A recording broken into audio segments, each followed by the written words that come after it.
नमस्कार, आप सभी का हार्दिक स्वागत है। एक बार फिर से हम बात करेंगे 3 जुलाई के एडिटोरियल सेशन की। आइए करते हैं start. What comes easy won't last, what last won't come easy. जो चीज़ें आसानी से आती हैं वो ज़्यादा समय तक टिकती नहीं हैं, और जो टिकती हैं वो आसानी से आती नहीं हैं। तो मुश्किलें तो ज़रूर हैं, स्ट्रगल ज़रूर है, लेकिन स्ट्रगल से मिली हुई चीज़ों में ही मज़ा है। आज मैंने एक बच्चे के स्क्रीनशॉट्स को ऐड किया है, देखिएगा। नमोल शाक्या नाम का ये बच्चा है। इन्होंने पिछले दिनों में भी, मतलब रेगुलर हैं ये, आप देखेंगे हर एक सेशन में इनके कमेंट आपको नज़र आ जाएंगे। इतना बेहतरीन इनका काम है। आपने स्कूल्स में देखा होगा ना, टीचर ने कभी कॉपी दिखाई हो, देखो इतना सुंदर हैंड राइटिंग में काम किया, इतना व्यवस्थित काम किया। वैसा ही इनका भी काम है। आप देखेंगे ये पहला स्क्रीनशॉट है, और मैं जितने भी स्क्रीनशॉट यहाँ दिखा रहा हूँ वो एक ही सेशन के हैं। ये कल के सेशन से लिया गया है। इन्होंने टुडेज कोट जो मैं बताता हूँ, मोटिवेशनल कोट, वहाँ से स्टार्ट करके, और जो भी वर्ड्स हैं, क्रक्स इन्होंने लिखा है कि आज का सार क्या है, जो भी वोकैबुलरी है, जो भी ईडियम्स हैं, जितने भी आपके जो सेंटेंस मैंने बताए हैं, कुछ भी नया बताया है, वो सब इनका नोट है। काफ़ी सारे वर्ड्स इन्होंने हिंदी में भी लिखे हैं, इंग्लिश में भी लिखे हैं, ताकि हिंदी मीडियम वालों को प्रॉब्लम ना हो। तो जो बच्चे हिंदी मीडियम से हैं वो लोग ज़रूर से इनका ये कमेंट देखें। नमोल शाक्या इनका नाम है। अगला स्क्रीनशॉट देखेंगे, इसी से आगे देखो इनका, इससे आगे फिर ट्रिप्ड से स्टार्ट होके, और फिर इन्होंने मैच द फॉलोइंग, ये जो मैं मैच वाले कॉलम्स मैच करने वाले देता हूँ, उनको भी इन्होंने लिखा है। सभी का हिंदी में मीनिंग है, फिर इनको किस तरीके से मिलाना है वो सब, और व्यवस्थित देखिए कितना बेहतरीन है। यहाँ पे ईडियम्स इन्होंने नोट की है, ठीक है। लाइक्स की संख्या केवल 16 है। यहाँ पे कम से कम 100 लाइक्स तो बनते हैं इस बच्चे के लिए। बहुत अच्छा इनका काम है। चलिए स्टार्ट करते हैं आज का सेशन। तो ज़रूर से आप इस ऐप को डाउनलोड कर लें, क्योंकि यहाँ पर ही अवेलेबल होंगे आपको बहुत सारे कोर्सेज, पेड कोर्सेज भी उपलब्ध हैं। और जल्द ही, जैसे ही डाउनलोड का ऑप्शन इसमें आ जाता है, जल्दी एक अपडेट आएगा, उसके बाद में हम इसमें फ्री वीडियोज़ भी अवेलेबल करवा देंगे। तो इसलिए आप इस ऐप को डाउनलोड करके रखें। इस प्रकार के कोर्सेज नज़र आते हैं। अगले वेंसडे को 2 बैचेज स्टार्ट कर रहे हैं हिंदू एडिटोरियल के। आप चाहें तो 1 साल के लिए रजिस्टर हो सकते हैं, और आप चाहें तो 3 मंथ्स के रजिस्टर हो सकते हैं। चीज़ें सेम है, बस आपका जो ड्यूरेशन है वो बढ़ा दिया है। 1 साल का कोर्स भी उपलब्ध है। तो अगर आप चाहते हैं कि बार बार में फिर से बाई ना करना पड़े, तो 1 साल के रजिस्टर हो सकते हैं। आज का जो एडिटोरियल है वो स्टेइंग अलर्ट इस नाम से है, और फिर से कोविड-19 के विषय में ये आर्टिकल है। आज के एडिटोरियल में लेखक कहना चाह रहा है कि भाई कोविड-19 आ जाने से फ़र्क क्या पड़ा है, कि और बीमारियां भी थी, और बीमारियों का अलर्ट आना बंद हो गया है, ठीक है, और बीमारियों के बारे में सूचना मिलनी बंद हो गई हैं।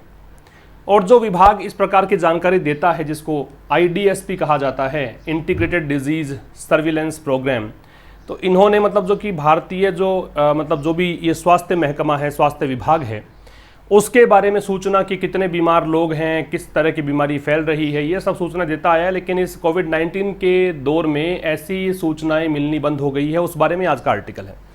चलिए करेंगे स्टार्ट। एंड तक आप सेशन को ज़रूर देखिए, दोस्तों के साथ ज़रूर से शेयर करें, क्योंकि आने वाले समय में इतना बेहतरीन ये सेशन बन जाएगा कि आप लोग कहीं पर भी जाने की आपको आवश्यकता नहीं है, कुछ भी एक्स्ट्रा पढ़ने की ज़रूरत नहीं है। भले ही आप SSC के प्रिपरेशन करते हो, या फिर आप बैंक की तैयारी करते हो, या फिर आप कोई भी सिविल सर्विसेज की तैयारी करते हो, मैं कोशिश करूँगा कि सारा एक ही सेशन में इन्वॉल्व कर दूँ, और ये सेशन लेने मात्र से आपको सब चीज़ें क्लियर हो जाएँ, वोकैबुलरी भी, कॉम्प्रीहेंशन भी, ट्रांसलेशन भी, ग्रामर भी। चलिए करते हैं स्टार्ट। देखो, ये तो नाम है IDSP, और IDSP की फुल फॉर्म दे रखी है इंटीग्रेटेड डिजीज सर्विलेंस प्रोग्राम, ठीक है। अब ये क्या है, कोमा लगा के बताया है। इसका परिचय, the backbone of India's disease monitoring network. Bharat का डिजीज मॉनिटरिंग नेटवर्क है। मॉनिटरिंग का निरीक्षण करना होता है।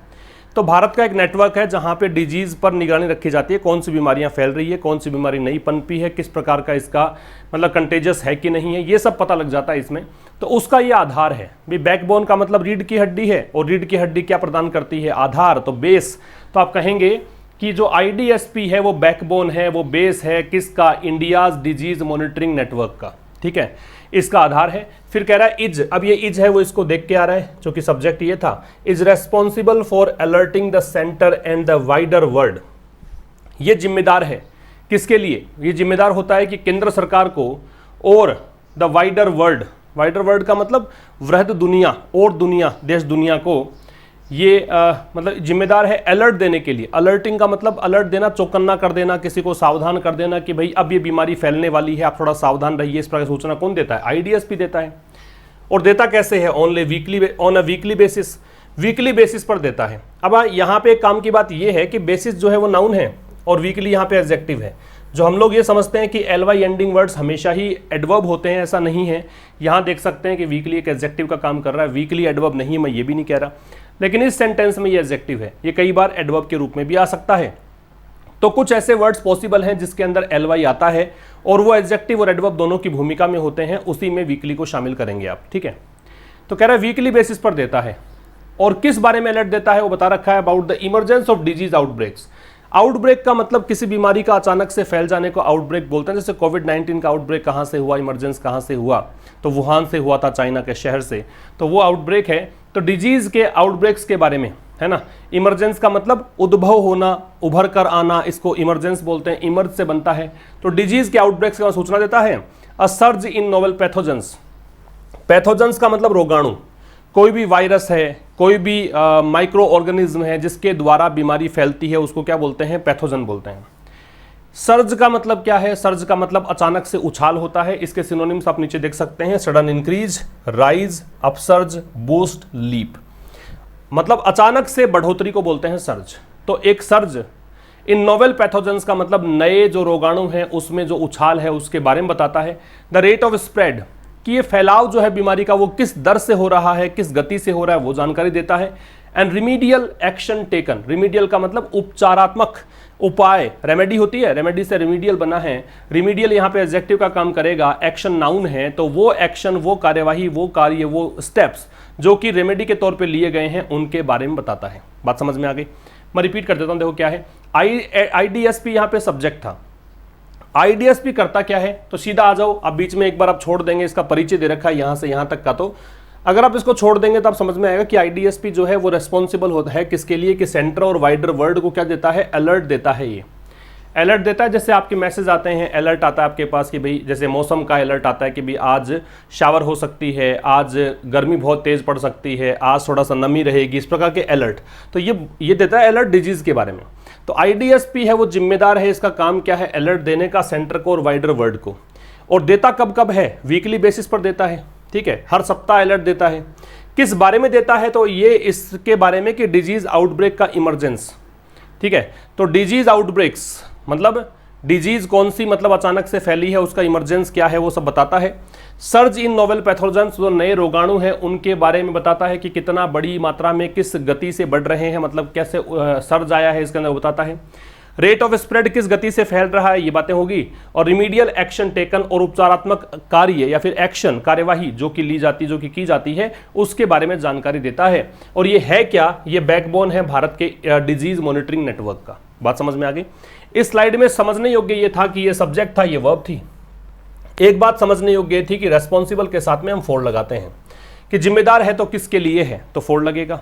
और समझने का बात ये थी कि पैथोजेंस का मतलब रोगाणु होता है, और समझने की बात ये थी कि सर्ज के सिनोनिम्स ये वाले होते हैं। क्लियर है? बढ़े आगे, देखिए। ऑन एवरेज मतलब औसतन, ऑन एवरेज का मतलब औसतन। There are 30 to 40 such alerts, ऐसे अलर्ट्स की संख्या कितनी होती है, 30 से 40 अलर्ट्स आते हैं। सच के बारे में हम जानकारी प्राप्त कर चुके हैं कि सच के बाद में या तो नाउन आएगी सिंगुलर काउंटेबल, तो आप क्या लगाएंगे, सिंगुलर काउंटेबल नाउन अगर आ जाती है तो फिर ए या एन लग जाता है उससे पहले। अगर प्लूरल नाउन है तो फिर प्लूरल ठीक है ही, फिर ए और एन की आवश्यकता नहीं, कि ए और एन तो सिंगुलर से पहले लगता है।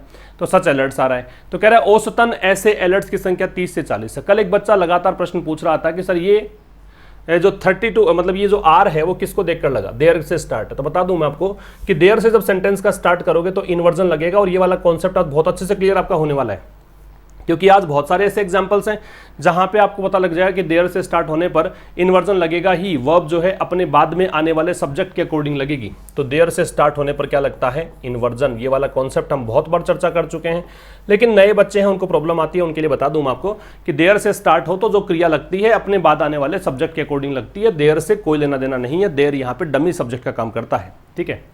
तो औसतन 30 से 40 ऐसे अलर्ट्स आते हैं। आगे कह रहे हैं, however the advent of COVID-19 appears to have veiled the country from any other disease. However, हालांकि, फिर भी, the advent का मतलब क्या होता है, advent का मतलब उद्गम, स्टार्ट, ठीक है। advent को आप स्टार्ट कह सकते हो, जो स्टार्ट हुआ COVID-19 का। तो COVID-19 का स्टार्ट ये सब्जेक्ट हुआ, तो इसको देखकर देखो अपीयर्स है, वो ऐसा लगता है। टू हैव वेल्ड, कि इसने ऐसा कर दिया है। क्या कर दिया है, वेल। वेल का मतलब क्या है, वेल का मतलब होता है छिपाना।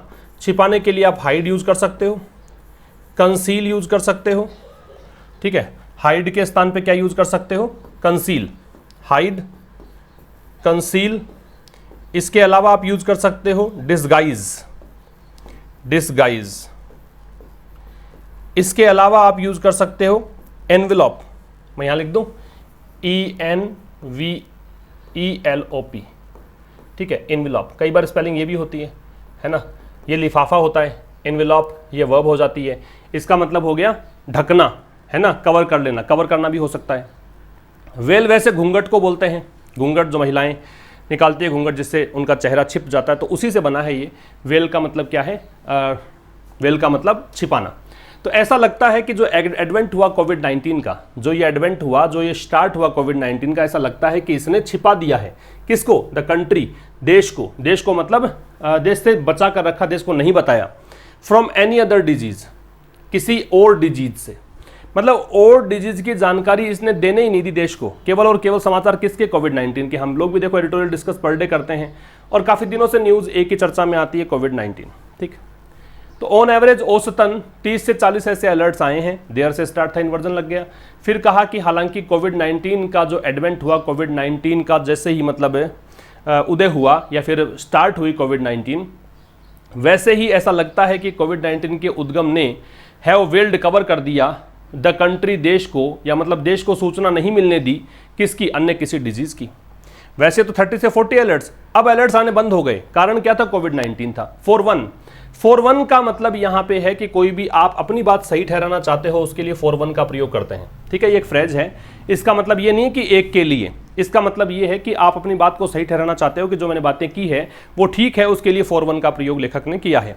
कि भी इसने कहा कि 30 से 40 अलर्ट्स मिलते थे, आजकल नहीं मिलते हैं, तो ये कह रहा है कि ये बात ठीक है। कैसे, the latest weekly report available on the IDSP website is from week 12। तो ये बात सिद्ध किससे होती है, द लेटेस्ट वीकली रिपोर्ट, कि नवीनतम रिपोर्ट जो इसके द्वारा जारी की गई वीकली, हालांकि वीकली रिपोर्ट जारी होती है, महीना कौन सा चल रहा है, जुलाई चल रहा है, लेकिन जो लेटेस्ट वीकली रिपोर्ट अवेलेबल, जो उपलब्ध रिपोर्ट है और नवीनतम रिपोर्ट उपलब्ध है। देखो रिपोर्ट यहाँ पे क्या है, रिपोर्ट यहाँ पे नाउन है, वीकली यहाँ पे क्या है, वीकली यहाँ पे एडजेक्टिव है। लेटेस्ट करोगे तो लेटेस्ट भी यहाँ पे एडजेक्टिव है, और वैसे करो कि भाई अभी नवीनतम आया है तो एडजेक्टिव से पहले एडवर्ब का काम करे, ऐसा मान सकते हो आप इसको। वैसे लेट की डिग्री सुपरलेटिव है, लेटेस्ट एडजेक्टिव ही होता है, लेटेस्ट का मतलब होता है हाल ही में नवीनतम, ठीक है, डिग्री सुपरलेटिव आ गई। तो जो नवीनतम रिपोर्ट जो है अवेलेबल है IDSP वेबसाइट पर। अब IDSP फोन करके तो बताएगा नहीं कि भाई हमारे इतने मतलब ये अलर्ट्स हैं, इसके बारे में सारी वेबसाइट पर चलेगा सूचना। तो अब अगर वेबसाइट पे जाके देखोगे आप, तो वहां पे सूचना जो उपलब्ध है और नवीनतम जो उसका अलर्ट आया हुआ है वो कब आया हुआ है, वो 16 से 22 मार्च के बीच का जो सप्ताह था ना, वीक 12, उस समय आया हुआ है। तो ये बात लेखक ने यहाँ पे सिद्ध कर दी है कि अभी अलर्ट्स आने बंद हो गए। बात समझ में आ रही है आपको। IDSP जो क्या करता है, IDSP इंफॉर्मेशन देता है कि भाई इतने ये बीमारी फैल रही है, इस गति से फैल रही है, इस तरीके से इसको रोकना चाहिए, उपाय के कदम ये होने चाहिए, ठीक है, उपाय है या फिर कोई भी जो स्टेप है इसको रिजॉल्व करने के, वो ये होने चाहिए। अब ये कह रहा है कि भाई 30 से 40 अलर्ट आते हैं, वैसे वीकली अलर्ट देता है ये, लेकिन फिर भी जब कोविड-19 आया तो कोविड-19 ऐसा लगा, इसके उद्गम से ही ऐसा लगा कि इसके आने मात्र से ही ये सब सूचनाएं मिलनी बंद हो गई देश को, ठीक है। इसने कवर कर दिया, हाइड कर दिया, छिपा कर रखा इन सूचनाओं को। कैसे, तो लेखक ने यहाँ पे एक एग्जाम्पल दिया है कि वर्तमान में अगर हम देखें कि तो नवीनतम रिपोर्ट जो IDSP वेबसाइट पर जाके देखोगे तो रिपोर्ट आई हुई है 16 से 22 मार्च के बीच, उसके बाद में अप्रैल निकल गया, मई निकल गया, जून निकल गया, जुलाई चल रहा है, कोई रिपोर्ट नहीं है। वीकली अगर रिपोर्ट आते तो कम से कम 8-10 रिपोर्ट तो और आनी चाहिए, लेकिन कोई रिपोर्ट नहीं है। अब कह रहा है it records a mayor 6 outbreaks disease alerts across the country. It records, it यहाँ पे IDSP के लिए है, रिकॉर्ड्स यहाँ पे इसी की क्रिया है।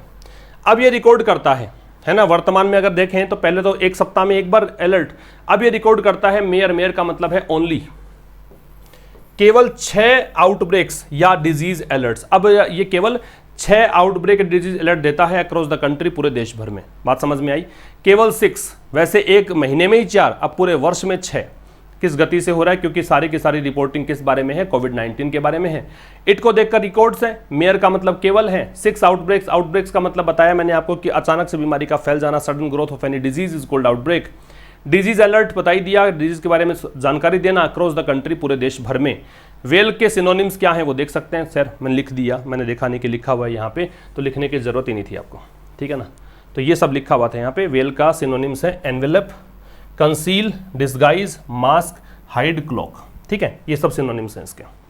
आगे देखिए, in the same week last year, इसी सप्ताह में, पिछले साल इसी सप्ताह में अगर बात करें तो देयर वर 17 अलर्ट्स। तो देखो मैंने कहा था कि इस एडिटोरियल में आपको देयर का, और कम से कम इस स्लाइड पर आपको देयर के प्रयोग समझ में आ जाएंगे। तो देयर से देखो स्टार्ट हुआ, इन्वर्जन लगा तो ये 17 डेथ्स, इसका सब्जेक्ट ये, ठीक है। यहाँ 18 तो सब्जेक्ट ये हो गया, ये वर्ब, यहाँ पे ये सब्जेक्ट, ये वर्ब, ठीक है। तो इस प्रकार से हमने देखा कि देयर के प्रयोग होने पर आपको इन्वर्जन लगाना है, ये मैंने छोड़ दिया, 45 को देखकर वर है, ठीक है। तो सब्जेक्ट बाद में, वर्ब पहले। In the same week last year, तो कह रहे पिछले साल इसी सप्ताह की अगर बात करें, कौन सा, वो जो मार्च वाले की बात की थी, देयर वर 17 अलर्ट्स। उस समय तक कितने अलर्ट्स थे? 17 अलर्ट्स थे उस समय तक, 17 अलर्ट्स आ चुके थे। अगर उसी समय की बात करें हम, ठीक है, इस सेम वीक की बात करें, फिर कह रहा है 2018 में बात करो तो कितने अलर्ट्स आ गए थे? 28। अभी स्लाइड में सीखने को वैसे कुछ नहीं है, एक कॉन्सेप्ट जरूर आपने सीखा है कि देयर से स्टार्ट होने पर we have to follow inversion, means we have to put the verb before the given subject, that is all. Otherwise इसके अंदर कुछ है नहीं, आंकड़े बता रखे हैं केवल कि इसी सप्ताह में, पिछले साल की बात करें 17 अलर्ट्स आए थे, 2018 की बात करो 28 अलर्ट थे, और एंड इन 2017, 2017 की बात करो कितने अलर्ट्स थे? 45 थे। और कह रहा है इन वीक 11 दिस ईयर, और इस साल वीक 11 की बात करो तो वीक 12 की बात हमने की थी, मार्च वाली, वीक 11 की बात करोगे तो इसी साल की बात कर लो तो 28 अलर्ट तो आ चुके थे। फिर कह रहे 12 ऑफ विच वर ऑफ कोविड-19, और उन 28 में से 12 अलर्ट किसके थे? कोविड-19 के थे, ठीक है। 28 में से 12 ऑफ विच, जिनमें से 12 जो अलर्ट्स थे वो कोविड-19 के थे, and these correspondent to that 110 cases of the disease that were reported in that week of the March from when the disease escalated. Escalate के सिनोनिम्स क्या हैं देख सकते हैं, बढ़ना, सोर, रॉकेट, शूट, माउंट, राइज या फिर क्लाइम। बढ़ने को बोलते हैं एस्केलेट, और कॉरेस्पॉन्डेड का मतलब क्या है कि इसके बराबर थे, इक्वल थे इसके, ठीक है। तो कह रहा है कि कोविड-19 के केसेस 12 थे, और कह रहा है कि these corresponded to the 110 cases of disease, और ये बराबर थे किसके? 110 केसेस के, बीमारी के 110 केसेस के, दैट वर रिपोर्टेड, जो कि रिपोर्ट किए गए। यहाँ पे 110 केसेस सब्जेक्ट है, इसको देखकर वर है, हालांकि दैट यहाँ रिलेटिव प्रोनाउन है। अब आप सोचें कि इसी से संबंध है, अगर इससे होता तो वो जाता है यहाँ पे, तो इसलिए 110 केसेस से संबंध है इसका। तो 110 केसेस जो कि रिपोर्ट किए गए थे in that week of March, March के वीक में, from when the disease escalated, उस समय से जब से डिजीज जो है एस्केलेट हुई, एस्केलेट मतलब बढ़ी, ठीक है। मैं रिपीट कर देता हूँ, यहाँ आंकड़े बताए थे, यहाँ तक तो शायद समस्या है नहीं आपको, यहाँ तक तो प्रॉब्लम है नहीं भाई। इस साल 11वें सप्ताह में आया तो 12 अलर्ट, 28 अलर्ट मिले, 28 में से 11 किसके थे? 12 अलर्ट किसके थे? कोविड-19 के थे। फिर कह रहे हैं these corresponded to the 110 cases of disease, और ये जो 12 अलर्ट थे वो बराबर थे किसके? 110 केसेज जो आए थे डिजीज के, उसके कारण 12 अलर्ट थे ये। तो 110 जो केसेस डिजीज के आए थे, कोविड-19 डिजीज की बात ही कर रहा है, इसी कारण देखो दे का प्रयोग है। जब हम जान जाते हैं किसी चीज़ के बारे में तो उससे पहले दे लगाते हैं, क्योंकि वो डेफिनेट बन जाता है। ये बन गया डेफिनेट यहाँ पे कि डिजीज कौन सी है, तो कोविड-19 है। तो कोविड-19 को देखकर हमने लगाया 110 ये डे, ठीक है। तो कह रहा है कि भाई ये जो केसेज हैं, ये जो 12 अलर्ट्स आए हैं, ये मतलब बराबर थे किस चीज़ के? 110 केसेज के डिजीज के, दैट वर रिपोर्टेड, जो केसेज रिपोर्ट किए गए। अब वर रिपोर्टेड है वो पैसिव वॉइस हो गया आपका, सेकेंड फॉर्म का पैसिव बनाना हो तो वॉज वर्ग के साथ थर्ड फॉर्म लगाते हैं, तो ये वर रिपोर्टेड हो गया। In that week of March, March के उस सप्ताह में, फ्रॉम व्हेन, जिससे द डिजीज एस्केलेटेड, जिस सप्ताह से डिजीज क्या हुई? बढ़ी। अब यहाँ डिजीज के पहले दै क्यों है? कि कोविड-19 की बात ही कर रहे हैं। एस्केलेट के सिनोनिम क्या बात कर ही ली। तो इस स्लाइड में सीखने वाला क्या था? एस्केलेट का सिनोनिम, कॉरेस्पॉन्ड का मीनिंग, और क्या था? देयर का प्रयोग, देयर से इन्वर्जन लगता है, और दे क्यों लगाया डिजीज से पहले, ये सीखने का था। तो इन 4 पॉइंट्स पे हमने चर्चा की, इस स्लाइड में आगे बात करेंगे। One way to understand this situation, तो कह रहा है एक तरीका किस चीज़ का? समझने का। किस चीज़ समझने का? दिस सिचुएशन, इस स्थिति को, इज है। तो ये वन वे जो है वो इसका सब्जेक्ट हो गया, ये इसकी वर्ब है। तो एक तरीका इस सिचुएशन को समझने का क्या है? दैट वंस कोविड-19 वॉज डिक्लेयर्ड अ पेंडेमिक, कि वंस एक बार कोविड-19 को वॉज डिक्लेयर किया गया, अ पेंडेमिक वैश्विक महामारी, एंड अ लॉकडाउन इम्पोज्ड, और लॉकडाउन लगाया गया। इम्पोज का मतलब थोपना होता है, इम्पोज के लिए फोइस्ट वर्ड का यूज करते हैं। जो बच्चे नए हैं उनके लिए बता रहा हूँ, पुराने बच्चों को पता है, उन्होंने लिखा हुआ है शायद।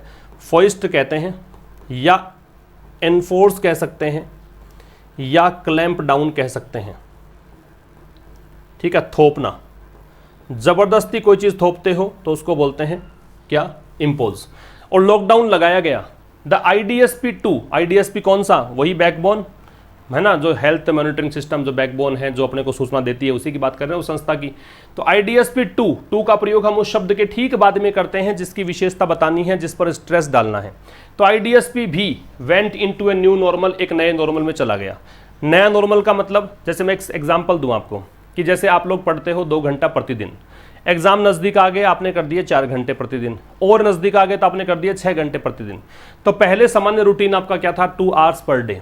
फिर आपके एग्जाम नज़दीक आए तो आपने नया एक नॉर्मल बनाया कि 4 आवर्स पर डे स्टडी करने लग गए। एग्जाम और नज़दीक आ गए, 5-7 दिन ही बचे हैं तो आप 6 घंटा प्रतिदिन पढ़ने लग गए। तो वो जो 6 आवर्स पर डे है वो एक नया नॉर्मल आपके लिए बन गया, नए एक रूटीन बन गया। तो यही कहना चाहता है कि एक नया रूटीन बन गया कि IDSP जो है उसका भी एक नया रूटीन सामने आ गया कि अब ये भी मतलब लॉकडाउन लग गया है, सारे कामकाज बंद हो गए हैं, सारे पेशेंट ही कोविड-19 के हैं, तो अलर्ट देने ही बंद कर दिए इसने कि अब अलर्ट क्या देना है, बीमारी एक ही है ले देकर कोविड-19। रिपीट कर देता हूँ, एक चीज़ जो है समझने की इस कंडीशन को, कंडीशन कौन सी कि भी ये अलर्ट देने इसने बंद कर रखे हैं। मार्च में ही 12वें सप्ताह में अंतिम अलर्ट आया था। तो इस कंडीशन को समझने का प्रयास अगर करोगे आप, तो एक चीज़ जो समझने की वो ये है कि भाई एक बार जब कोविड-19 को डिक्लेयर कर दिया गया कि ये वैश्विक महामारी है और जब लॉकडाउन लगा दिया गया तो IDSP जो है वो खुद ही एक मतलब न्यू नॉर्मल में चला गया, एक नया नॉर्मल इसने अडॉप्ट कर लिया कि अब से अलर्ट देने हैं, इतने देने हैं। फिर देखेंगे with moment at a stand still. Stand still का मतलब क्या है समझेंगे, हॉल्ट होता है, स्टॉप होता है, डेड स्टॉप होता है, डेडलॉक या इम्पास। गतिरोध या रुकावट को बोलते हैं stand still. With movement and at a stand still, अब मूवमेंट बिल्कुल बंद, हॉस्पिटल शट, हॉस्पिटल बंद, and only testing and treatment for covid available at government health care facilities. और क्या, केवल टेस्टिंग और ट्रीटमेंट, भाई जांच और इलाज किसके लिए, कोविड-19 के लिए, वो अवेलेबल कहाँ, केवल government health care facilities, private hospital में वो भी अवेलेबल नहीं। तो the reporting of the disease suffered, तो फिर दूसरे जो डिजीज हैं, कोई सर्दी जुकाम के मरीज हैं, सामान्य मतलब मौसमी बीमारी के मरीज हैं, या फिर कोई क्रोनिक डिजीज के मरीज हैं जो दीर्घकालिक बीमारी है उससे पीड़ित मरीज हैं, उनकी जो रिपोर्टिंग है वो क्या हुई, सफर हो गई। अदर के साथ में नाउन प्लूरल लगता है, ये पता ही आपको, आजकल एडवांस लिख देते हो आप लोग। मैं देख ही रहा था कल के चैट में था मौजूद, वहाँ कुछ बच्चे लिख ही रहे थे कि अदर के साथ प्लूरल नाउन लगेगा, तो लगाया था अदर डिजीजेस, इसी कारण से लग रहा है ना, समझिएगा फिर से। तो एक कंडीशन जो इसकी समझने की है इस स्थिति को, वो ये है कि भाई एक बार जब कोविड-19 को डिक्लेयर कर दिया गया कि वैश्विक महामारी है और लॉकडाउन को जब थोपा गया था तो IDSP भी नए नॉर्मल में चला गया, यहाँ तक समझ में आ गया। फिर कह रहा है कि मूवमेंट स्टैंड स्टिल पर आ गया, with movement at a stand still. With preposition है, प्रेपोजिशन के बाद में ऑब्जेक्ट लगता है, ऑब्जेक्ट है वो नाउन प्रोनाउन हो सकता है, तो ये नाउन है मूवमेंट। तो मूवमेंट जो है वो स्टैंड स्टिल पर आ गया, गतिरोध हो गया, मतलब बिल्कुल रुक गया। हॉस्पिटल्स बंद पड़े हैं और जो टेस्टिंग और ट्रीटमेंट जो है कोविड-19 की वो अवेलेबल है कहाँ पर, गवर्नमेंट हेल्थ केयर फैसिलिटीज़ पर, जो सरकारी स्वास्थ्य सुविधाएं हैं वहाँ पर। तो रिपोर्टिंग जो है अन्य डिजीजेज की इन कंडीशंस के चलते प्रभावित हुई, क्योंकि और कहाँ से रिपोर्ट लेकर आए आप, सब कुछ तो बंद पड़ा है, मूवमेंट बंद पड़ा है, तो रिपोर्टिंग प्रभावित हुई। इसको समझाने के लिए इसने एग्जाम्पल दिया लेखक ने इतना बड़ा। आगे देखिएगा, the neglect of other diseases has been independently borne out. तो कह रहे हैं नेग्लेक्ट ऑफ अदर डिजीजेज, अन्य डिजीजेज का जो नेग्लेक्ट है, नेग्लेक्ट का मतलब उपेक्षा, तो उपेक्षा जो है अन्य बीमारियों की, अदर के साथ फिर से देखो प्लूरल नाउन है, has been independently borne out. Borne out का मतलब सही ठहराना कह सकते हो कि ये उपेक्षा की ही गई है, ये बात सही है ना, उचित ठहराना, पुष्टि करना कह सकते हो, है ना। बियर आउट की थर्ड फॉर्म है बोर्न आउट।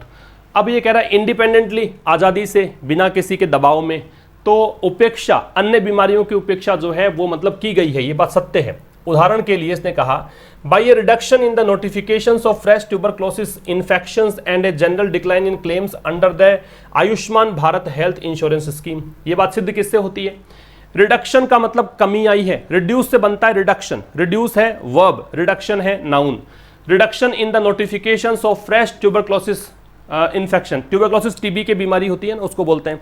तो टीबी के जो संक्रमण हैं, नए संक्रमण, फ्रेश का मतलब ताज़ा नहीं है, नया पढ़ोगे, तो नए जो संक्रमण हैं उनके नोटिफिकेशंस में जो गिरावट आई है, और कह रहा है कि सामान्य गिरावट देखने में मिली है उन दावों में, है ना, क्लेम्स, दावे कि भाई बीमार है, इस प्रकार बीमारी है, इसके दावे किसके तहत, Ayushman Bharat health insurance scheme के तहत कोई क्लेम भी नहीं किया गया। ये क्लेम है इंश्योरेंस का क्लेम करना, कि कोई व्यक्ति जैसे हेल्थ इंश्योरेंस किसी ने करवा रखा है और अगर बीमार पड़ गया तो उस समय वो क्लेम लेगा कि बीमार पड़ गया, अब आप बिल बीमा कंपनी भरेगी। तो कह रहा है कि ये बात समझ में कहाँ आती है कि भाई डिजीज मतलब जो है अन्य उपेक्षा हुई अन्य बीमारियों की, बात समझ में कहाँ आती है? तो ये बात समझ में आती है कि ट्यूबरक्लोसिस के मरीज जो बहुत ज़्यादा मात्रा में आ रहे थे, आजकल नोटिफिकेशन नहीं है उसका कि टीबी के मरीज आ रहे हैं क्या। दूसरा, Ayushman Bharat health insurance scheme के तहत जो क्लेम्स है वो भी बिल्कुल ना के बराबर आ रहे हैं, कमी आ रही है उसमें। इसको लेकर पता लगता है कि यहाँ पे जरूर से उपेक्षा हुई है, अन्य डिजीजेस की ओर ध्यान नहीं दिया। उपेक्षा का मतलब क्या है? जैसे दो व्यक्ति खड़े हैं और मैंने केवल एक से बात की, दूसरे से बात ही नहीं की, तो मैंने क्या किया, उसको नेग्लेक्ट कर दिया, उपेक्षा कर दी। वो उपेक्षा करना होता है। तो उपेक्षा की गई है अन्य बीमारियों की। अब मैं यहाँ तक समझाऊँ आपको कि समझने की बात क्या थी। अगर हम ग्रामर पॉइंट ऑफ व्यू से बात करें तो एक तो देखो डिक्लाइन इन और रिडक्शन इन, इससे बात समझना कि जब भी गिरावट संबंधी वर्ड आएंगे, चाहे फाल है, रिडक्शन का मतलब भी कमी है, गिरावट आ गया। इसी प्रकार से हमने देखा डिक्लाइन, ये भी गिरावट है। तो जहां भी गिरावट संबंधी शब्द होंगे वहां पे आपको प्रेपोजिशन क्या लगाना है? इन। एक बात तो ये समझ में आ जानी चाहिए आपको, ठीक। देख सकते हैं डिक्लाइन में इन है, रिडक्शन में इन, मैंने हाईलाइट भी किया इस चीज को। दूसरा, अदर के साथ में नाउन प्लूरल लगती है, ये सेकंड टाइम एग्जांपल आया आज का, ये आपको पता है, प्लूरल नाउन का प्रयोग करते हैं अदर के साथ। दो चीजें। फॉर इंस्टेंस का उदाहरण होता है इंडिपेंडेंटली एडवर्ब है, बोर्न आउट की विशेषता बता रहा है। बोर्न आउट का मतलब यहाँ पे बियर आउट की थर्ड फॉर्म है, क्योंकि देखो बीन के साथ थर्ड फॉर्म है, पैसिव वॉइस दे रखा है। अब ये बोर्न आउट का मतलब यहाँ पे बताया मैंने कि कोई भी चीज को सिद्ध करने का प्रयास करना, पुष्टि करना। तो ये कह रहा है कि उपेक्षा हुई अन्य बीमारियों की, ये बात की पुष्टि है ना, इस बात की पुष्टि हो गई है। कैसे? तो पुष्टि इस प्रकार से हुई कि ट्यूबरक्लोसिस का नोटिफिकेशन जो है उसमें गिरावट आई है, और जो इंश्योरेंस स्कीम का नाम दे रखा है इतना बड़ा, है ना, इस इंश्योरेंस स्कीम के तहत जो क्लेम्स होने चाहिए उसमें गिरावट आई है। इससे पता लगा है कि अन्य बीमारियों की उपेक्षा हुई है। आगे आ जाओ। The other explanation is that. अब आप पूछोगे सर एक्सप्लेनेशन के बाद एक्सप्लेनेशन क्यों नहीं हुआ? क्योंकि हम लोगों ने, मैंने कल ही बताया था कि हम लोग तो रटते हैं इन चीज़ों को कि सर अभी आपने कहा कि अदर के साथ प्लूरल नाउन, अब देखो यहाँ पे सिंगुलर है, तो यहाँ पे ये भी देखो आप कि दे लग रखा है, यहाँ पे दे लग रखा है, इसका मतलब ये कोई निश्चित की बात कर रहा है, ये किसी अन्य वैसे नहीं बात कर रहा जेनरिक रेफरेंस के अंदर। द अदर एक्सप्लेनेशन का मतलब एक और व्याख्या है इस बात की। द अदर मतलब एक और व्याख्या। अब ये व्याख्या निश्चित है, उसी की बात कर रहे हैं, पर्टिकुलर, इसी कारण से सिंगुलर आ रहा है। इसमें और इसमें फर्क है। यहाँ पे कह रहा है अन्य बीमारियां, यहां पे कह रहा है एक और, ठीक है, इस कारण से यहां पे अदर का प्रयोग है। तो कह रहा है कि द अदर एक्सप्लेनेशन। अच्छा, यहां पे अनदर भी हो सकता था, अगर एन लगाते तो यहां द नहीं लगता, फिर अनदर आ जाता, लेकिन आर्टिकल लगाना पड़ता फिर आपको। तो द अदर एक्सप्लेनेशन, एक और जो व्याख्या है, अब ये व्याख्या हो गया, सब्जेक्ट इसका लग गया इज, दैट वो ये है कि akin to decline in, decline में तो इन लगेगा ही। अकिन का मतलब होता है बराबर होना, समान होना। काम की बात यह है कि अकिन के साथ में टू लगता है। अब देखोगे नीचे एग्जांपल यहां में लिख रखे हैं, इक्वल, आइडेंटिकल, सिमिलर, इक्विवेलेंट और क्लोज, इन सब में भी टू लगता है, ठीक है। किस चीज के बराबर है वहां पे टू लगेगा। तो कह रहा है कि एक और एक्सप्लेनेशन इस बात का यह है कि भी उपेक्षा हुई है कि भी गिरावट जितनी आई है उसके बराबर है। Akin to a decline in deaths from accidents, कि जो लोग मरते थे दुर्घटनाओं से, उसमें जो गिरावट है वो बराबर है किस चीज के? The lockdown has contributed to, lockdown ने जो कि योगदान दिया है, कॉन्ट्रीब्यूट में टू लगेगा। श्रेय मतलब योगदान देना किसी चीज में, उसके लिए टू लगेगा। A decline in transmission of contagious disease, कि लॉकडाउन ने यहाँ पे योगदान दिया है, लॉकडाउन के कारण ऐसा हुआ है क्या? डिक्लाइन इन, गिरावट आई है। ट्रांसमिशन, प्रसारण में, प्रसारण किसका? कंटेजियस डिजीज, संक्रामक बीमारियों का। चूंकि लॉकडाउन में लोग घरों में रहे तो संक्रमण फैलेगा कैसे? तो संक्रामक बीमारियां हैं, उसमें कमी आई है। तो कह रहा है कि एक और एक्सप्लेनेशन इस बात का है कि उपेक्षा हुई अन्य बीमारियों की, वो ये है कि जितना मतलब कहें कि एक्सीडेंट्स में होने वाली डेथ्स जो होती हैं उनमें जो गिरावट आई है ना, उसके बराबर जो लॉकडाउन ने कॉन्ट्रीब्यूट किया है किस चीज़ में? कमी लाने में। कमी किस चीज़ की? संक्रामक बीमारियों के प्रसारण में, ठीक है। एक बात समझ लीजिए, ये दे रखा है कंटेजस, तो एक तो ये वर्ड हो गया कंटेजस, और एक वर्ड होता है इसी के साथ साथ कंटिग्यूअस। ये जो कंटिग्यूअस शब्द है इसका मतलब तो होता है एडजेसेंट, ADJACENT, एडजेसेंट। कंटिग्यूअस वर्ड है, इसी का मतलब होता है एक अबटिंग। मैं कहाँ लिखूँ? यहाँ लिख देता हूँ, ABUTTING, अबटिंग।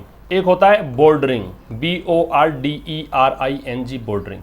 तो ये क्या है? ये है कह सकते हो जो समीप हैं, जो एक दूसरे से सटाकर रखे हुए हैं, एडजेसेंट का मतलब भी यही होता है ना, जक्स्टा पोजीशन की कंडीशन में हो, एक दूसरे से सटाकर रखा जाए, उसको बोलते हैं कंटिग्यूअस।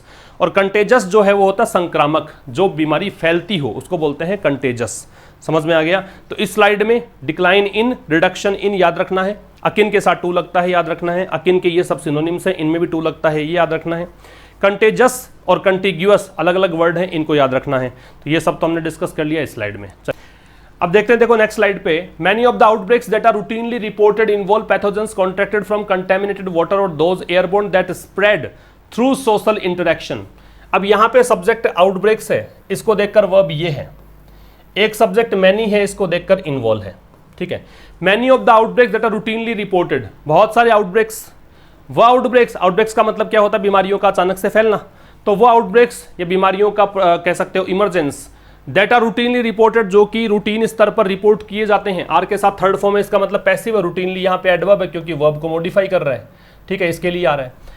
तो वो आउटब्रेक्स जो कि रूटीनली रिपोर्ट किए जाते हैं, उनमें से अनेकों ऐसे हैं जिसमें शामिल है, जो शामिल करते हैं पैथोजेंस को। पैथोजेंस का मतलब हो गया रोगाणु। कॉन्ट्रैक्टेड फ्रॉम, कॉन्ट्रैक्ट का मतलब यहाँ पे है किसी बीमारी से ग्रसित होना। कोई बीमारी ग्रसित कर देती, कोई बीमारी अपनी जकड़न में ले किसी मरीज को, किसी व्यक्ति को, तो उसको बोलते हैं कॉन्ट्रैक्ट। तो वो pathogens contracted from contaminated water, जो मतलब यहाँ पे कह सकते उत्पन्न होना है ना, वो पैथोजेंस, वो रोगाणु जो कि उत्पन्न होते हैं किससे? Contaminated water. कंटेमिनेट का मतलब होता है पल्यूटेड, प्रदूषित पानी से, दूषित पानी से, पल्यूटेड कह सकते हैं। ठीक है, तो दूषित पानी से पैदा होते हैं। अच्छा, डिफाइल भी होता, दूषित करना, एक वर्ड लिख लेना डिफाइल। डिफाइल का मतलब दूषित करना होता है। एक हो गया कंटेमिनेट, ये भी दूषित करना, और एक पल्यूट जो आपको पता है। ठीक है, ये प्रदूषित करने के लिए सिनोनिम्स हो गए। ठीक, तो ये क्या करते हैं? दूषित मतलब पानी से पैदा हुए पैथोजेंस, और दोज एयरबोर्न, या फिर वो पैथोजेंस, वो रोगाणु। अब ये दोज है, पैथोजेंस के लिए है। एयरबोर्न का मतलब हवा जनित, वायु जनित, जो वायु से पैदा होते हैं। दैट स्प्रेड, दैट यहाँ पे किसके लिए आ रहा है? इन दोज के लिए, जो कि फैलते हैं थ्रू सोशल इंटरेक्शन, सामाजिक इंटरेक्शन से। सामाजिक इंटरेक्शन का मतलब हम लोग जब बाहर निकलेंगे सोसाइटी के अंदर, तो वहां पे लोगों के संपर्क में आएंगे, फिजिकल डिस्टेंसिंग नहीं होती है, इस कारण से वो फैलते हैं। तो यहां तक की कहानी में ये था कि बहुत सारे आउटब्रेक्स जो कि रूटीन स्तर पर रिपोर्ट किए जाते हैं, उनमें से अनेकों ऐसे आउटब्रेक्स हैं जो कि पैथोजेंस को शामिल करते हैं, रोगाणुओं को शामिल करते हैं। रोगाणु कौन से हैं? रोगाणु वो हैं जो कि प्रदूषित पानी से पैदा होते हैं या फिर वायु से पैदा होते हैं, और जो कि क्या करते हैं? फैलते हैं किससे? वायु से पैदा होने वाले कहां से, किससे फैलते हैं? ये फैलते हैं सोशल इंटरेक्शन से। समाज में अगर आप इंटरेक्ट करते हो, संपर्क में किसी के आते हो, तो उससे फैलते हैं। बात समझ में आ गई? तो यहां समझने की बात थी आउटब्रेक्स का मतलब क्या है, आउटब्रेक्स का वर्ब क्या है, मैनी की वर्ब क्या है, पैथोजेंस का मतलब क्या है, कॉन्ट्रैक्टेड क्या है, कंटेमिनेट के सिनोनिम्स क्या हैं, ये सब हमने सीखे। आगे देखिएगा, while the reasons for the decline could be deliberated upon. Deliberate का मतलब सोचना, विचारना, कंसीडर करना। डेलिबरेट का मतलब होता है कंसीडर करना, सोचना, विचारना। ठीक है, तो कह रहा है while that reasons for the decline, कह रहा है कि यद्यपि जो रीजंस है, कारण है। अब वाइल यहाँ पे कंजंक्शन है, दो वाक्य हैं, दो उपवाक्य हैं, एक तो यहां से स्टार्ट होकर यहां तक और एक यहां से स्टार्ट होकर यहां तक। तो कह रहे यद्यपि the reasons for the decline, जो रीजंस है डिक्लाइन के, गिरावट के, कुड बी डेलिबरेटेड अपॉन। अब could be plus third form तो पैसिव हो गया कि नहीं? तो ये जो रीजंस हैं डिक्लाइन के, गिरावट के, कुड बी डेलिबरेटेड अपॉन मतलब उनके बारे में सोचा जा सकता है, कंसीडर किया जा सकता है। व्हाट इज अनएक्सेप्टेबल, क्या चीज ऐसी है जो कि अनएक्सेप्टेबल है, जो कि स्वीकार नहीं करने योग्य है, जिसे स्वीकार नहीं किया जा सकता है। याद रखिएगा, ये जो वॉट है इसको देखकर इज, कल भी हमने एक ऐसा एग्जांपल देखा था। एक तो वर्ब है वॉट को देखकर, और एक जो वर्ब है इज, वो इस पूरे क्लोज को देखकर है, वॉट क्लोज जो है इसको देखकर है। तो व्हाट इज अनएक्सेप्टेबल, क्या चीज है जो स्वीकार करने योग्य नहीं है? तो वो पूरी चीज जो है is the lack of public updates since March 12। वो क्या है कि पब्लिक अपडेट्स आपने नहीं दिए, कब से? 12 मार्च से, उसकी कमी रही। ये चीज अनएक्सेप्टेबल है, ये स्वीकार करने योग्य नहीं है। बात समझना कि यद्यपि ये तो चीज ठीक है कि आप रीजंस की बात कर रहे हो कि गिरावट क्यों आई, जो आपका जो संस्था थी ये, इसने मतलब क्यों मतलब रिपोर्ट नहीं दी 12 मार्च के बाद से ही। ठीक है, ये बात तो समझ में ठीक है, आपने कारण गिना दिए कि सोशल डिस्टेंस, मतलब यहाँ पे क्या है कि संक्रमण हुआ ही नहीं है, सब सोशल डिस्टेंसिंग का पालन कर रहे थे, इस कारण घरों में थे, लॉकडाउन इम्पोज कर दिया गया था, हॉस्पिटल बंद पड़े थे, तो कहाँ से संक्रमण बीमारी आई नहीं, क्या अलर्ट दें, वो सब कुछ है, वो सब मान लिया कि रीजंस जो है डिक्लाइन के, वो आप इस पर विचार किया जा सकता है, पैसिव वॉइस बन गया है ये। फिर भी यहाँ पे क्या चीज़ ऐसी है जो अनएक्सेप्टेबल है, वो ये चीज़ है कि कमी रही है पब्लिक अपडेट्स, पब्लिक को सूचनाएं नहीं मिली है। कब से? 12 मार्च से। चूंकि ये 12 मार्च निश्चित हो गया टाइम, ये डेट, इस कारण से सिंस का प्रयोग यहाँ पे किया गया है। आगे आ जाइए।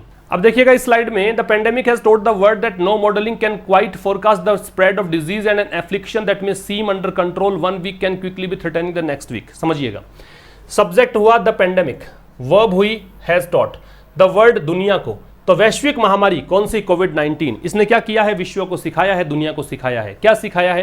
That no modelling can quite forecast, कि कोई भी मॉडलिंग ऐसी नहीं है जो कि सही तरीके से फोरकास्ट कर सके। फोरकास्ट का थोड़ा डिस्कशन कर लेते हैं।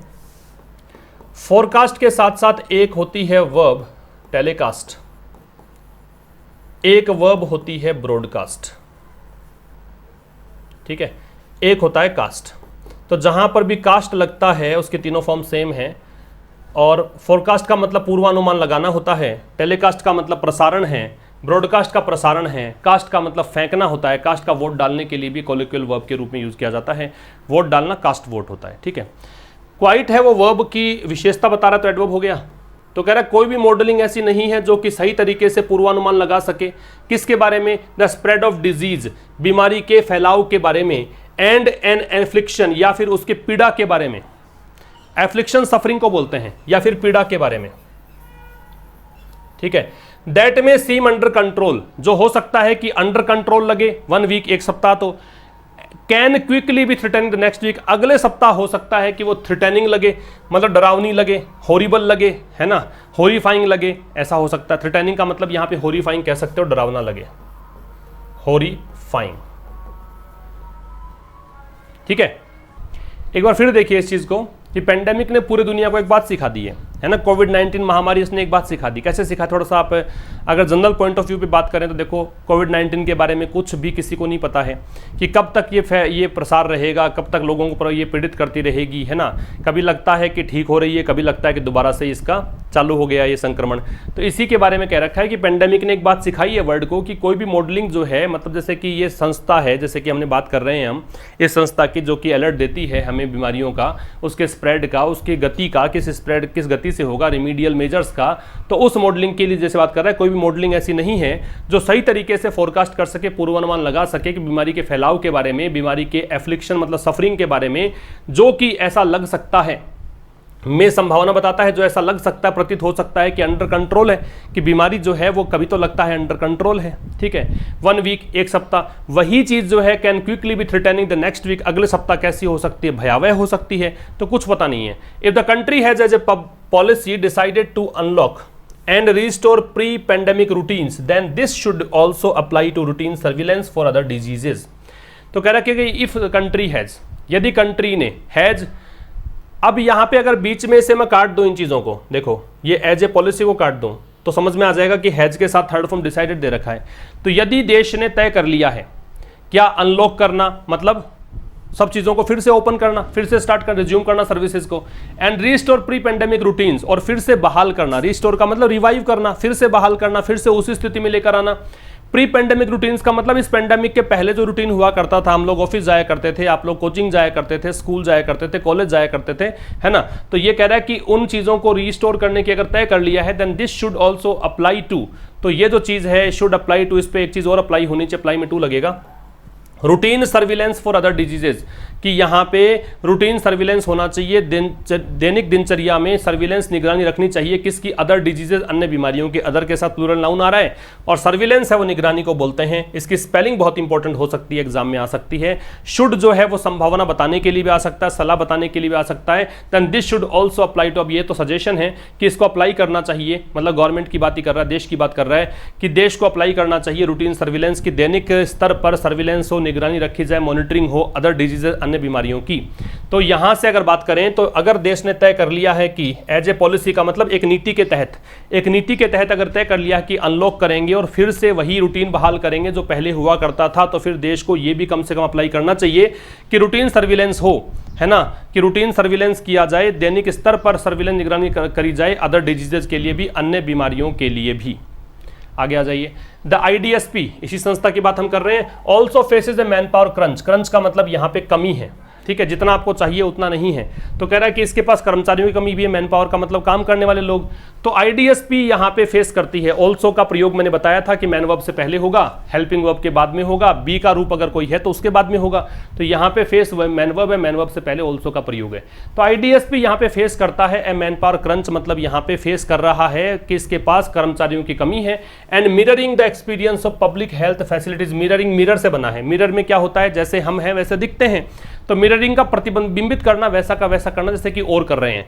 And mirroring the experience public health facilities in other countries, तो कह रहे हैं ऐसा करते हुए कि दूसरे देशों के जो पब्लिक हेल्थ फैसिलिटीज हैं, लोक स्वास्थ्य सेवाएं हैं, उनका जो अनुभव है दूसरे देशों का, वैसा ही यहां पे प्रतिबिंबित करते हुए अब IDSP जो है वो क्या कर रही है, is trying to recruit in the middle of a pandemic. वो यहाँ पे कोशिश कर रही है कि इस पेंडेमिक के बीच में रिक्रूट किया जाए, स्टाफ को लाया जाए, क्योंकि क्रंच है तो रिक्रूट की जरूरत पड़े। रिक्रूट तो समझते होंगे सब लोग, गवर्नमेंट जॉब की तैयारी आप करते हैं, समझ में आता ही होगा आपको रिक्रूट क्या है। तो IDSP के पास मैन पावर की कमी है और दूसरे देशों की लोक स्वास्थ्य सेवाओं को जो है उनको एक्सपीरियंस, मतलब उनका जो एक्सपीरियंस है वो प्रतिबिंबित करते हुए कि वैसा ही एक्सपीरियंस हम यहाँ पे लागू करें, कोशिश कर रहा है ये IDSP, ये कोशिश कर रहा है। देखो इसका संबंध इससे है किस चीज़ की रिक्रूट करने की, किस बीच में, इन the middle of a pandemic, इस बीच में। इन द मिडल ऑफ का मतलब है किसी चीज़ के बीच में, मध्य में, ठीक है। तो ये इन द मिडल ऑफ आ गया। आगे देखिएगा, इट्स डिबेटेबल, डिबेट मतलब ये बहस करने योग्य है, ये तर्क करने योग्य है, इस पे तर्क बनता है। ये एडजेक्टिव है क्योंकि ABLE एंडिंग वर्ड्स एडजेक्टिव होते हैं, तो ये तर्क देने योग्य है, ये बहस करने योग्य है कि how useful this would be, कि ये कितना यूजफुल होगा। How useful this would be, यह कितना यूजफुल होगा। टू इम्प्रूव कोविड-19 सर्विलेंस, कोविड-19 के निगरानी को, सर्विलेंस को इम्प्रूव करना कितना, मतलब यहाँ पे यूजफुल होगा। हाउ मतलब कितना, कैसे, यूजफुल उपयोगी, दिस यह, वुड बी होगा, टू इम्प्रूव सुधारना, कोविड-19 सर्विलेंस इसके सर्विलेंस को। बट इट इज इसेंशियल, लेकिन ये महत्वपूर्ण है। इसेंशियल का इंपॉर्टेंट वाइटल भी हो सकता है, लेकिन ये महत्वपूर्ण है। इन इंप्रूविंग ओवरऑल सर्विलेंस, किस चीज में, कि सभी चीजों का, सभी बीमारियों का सर्विलेंस इंप्रूव करना इंपॉर्टेंट है। As well as providing timely updates to the public, और साथ में पब्लिक को समय समय पर अपडेट देना भी जरूरी है।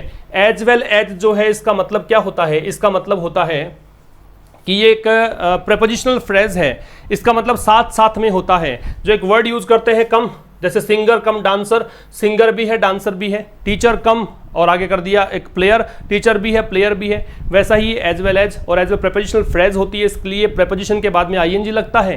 तो आप देख लीजिए प्रोवाइडिंग लग रहा है, ठीक है। तो कह रहा है कि ये महत्वपूर्ण है किस चीज़ में, इन इम्प्रूविंग ओवरऑल सर्विलेंस, किस चीज़ का इंप्रूव यहाँ पे है, एसेंशियल। इन इंप्रूविंग ओवरऑल सर्विलेंस, की ओवरऑल सर्विलेंस में सुधार किया जाए, सभी बीमारियों की निगरानी रखने में सुधार किया जाए। As well as providing timely updates, और साथ साथ में क्या किया जाए, समय समय पर अपडेट्स दिए जाएं टू द पब्लिक, जनता को। टाइमली यहाँ पे एडजेक्टिव है, कैसे पता लगा, क्योंकि अपडेट्स यहाँ पे नाउन है। तो कई बार LY एंडिंग वर्ड, जैसे हमने वीकली देखा था वैसे ये वाला है, कई बार LY एंडिंग वर्ड धोखा दे देते हैं, ध्यान रखना है, आंखें खोलकर पढ़ना है। एंड इंटरनेशनल हेल्थ एजेंसीज, और अंतर्राष्ट्रीय हेल्थ एजेंसीज हैं, उनको मतलब सूचना देना चाहिए, इसको ये होना चाहिए। फिर कह रहा है the pandemic need serious focus, इस पेंडेमिक को आवश्यकता है सीरियस फोकस देने की, गंभीर रूप से इस पर ध्यान केंद्रित करने की जरूरत है। But India can not afford to ignore other killers, लेकिन भारत अफोर्ड नहीं कर सकता कि बाकी जो किलर्स हैं, किलर्स बीमारियों के लिए हैं, कि बाकी बीमारियां जिससे लोग मरते हैं उनको भी इग्नोर नहीं कर सकता, इग्नोर का उपेक्षा करना होता है, ठीक। तो यहाँ क्या कहा कि ये तो बात ठीक है कि कोविड-19 सर्विलेंस हो रहा है, बहुत जरूरी है, लेकिन इसके साथ जरूरी ये भी है कि बाकी सब बीमारियों का भी क्या हो, सर्विलेंस हो, और पब्लिक को अपडेट्स मिले, इंटरनेशनल हेल्थ एजेंसीज हैं उनको अपडेट्स मिले। इस पेंडेमिक को जरूरत है कि सीरियस फोकस देने की, गंभीर ध्यान देने की, लेकिन इंडिया जो है वो अफोर्ड नहीं कर सकता, इस बात को वहन नहीं कर पाएगा कि बाकी के जो किलर्स हैं, बाकी की बीमारियां हैं, उनको इग्नोर कर दे। आगे देखिएगा, आगे रिवीजन की बात है। तो स्क्वायर का मतलब है समान, बराबर, समान, तो क्या जोड़ेंगे, इक्वल। तो 1 नंबर का संबंध किससे है, बी से, ठीक है। इसके बाद में 2 नंबर की अगर बात की जाए तो कोहोर्ट, कोहोर्ट का मतलब समूह, एक जैसे लोगों का समूह होता है उसको कोहोर्ट बोलते हैं, तो 2 का संबंध है डी से।